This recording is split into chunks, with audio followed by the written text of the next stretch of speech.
Good evening sa ating cast. And of course, sa aming friend, di ba, na matagal pa ang buhay mo, hinidyo pa. Mga ano pa, 50 years. Ang mapupunin ko sa Boraccho Productions, beautiful yung movies nyo and quality. Ayan, bongga talaga pag Boraccho Films. So, tas Paolo Gumao, napaka-usay na artista. For sure, maging best actor ka sa Asian Film Festival ba yun? Yes, Asian. And of course, your mabasa pa no is, di ba, 8 weeks na naging #1 pa sa Netflix. Congratulations to your attorney. Kasi nakakaya mo lahat, di ba? Ang bongga ng power ni attorney. Pero ang question ko is, napakagandang nila na si Jessie Pizal. Ano yung nafe-feel mo na ikaw ang napili na kumanta ng theme song ng pelikulang Spring and Prom?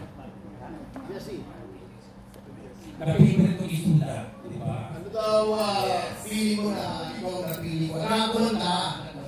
Ang theme song ng Spring and Prom. So, yung sinabi ko sana ni attorney na ako daw po yung kakanta ng theme song is yung unang place kinakabahan ko talaga ako. And sobrang saya po. Since first time ko lang po siyang gagawin na mag-record ko sa isang movie ko.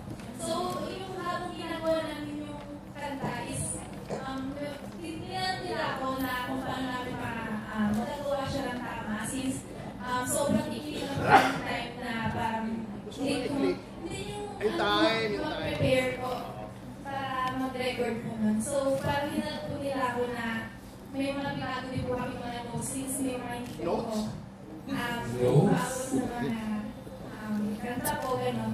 So, ayun po, sobrang saya po ako and sobrang laking opportunity po ito para sa akin. Pwede favor ko din sa ako lang sa kahit sa ano lang yung pinaka-chorus niya.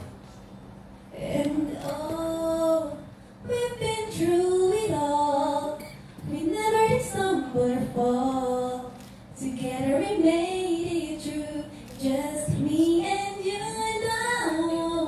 We know what love can do. It was meant for me and you. Just for me and you. Meron sa sino na bagong recording artist. Congratulations! Good luck sa buong cast ng Spring and Prom. Of course, na aking love. Actually, Peter, ako na compose yung song. Yes, you're the composer of the song. Yung nota ko. Oo, actually yung composer ha. Grabe na, attorney, multi-talented ka talaga. Ito, galing ang director namin si Lester Di Maranan, di ba, Boga? Congratulations sa buong cast na pagdala ng movie. Ayan, thank you.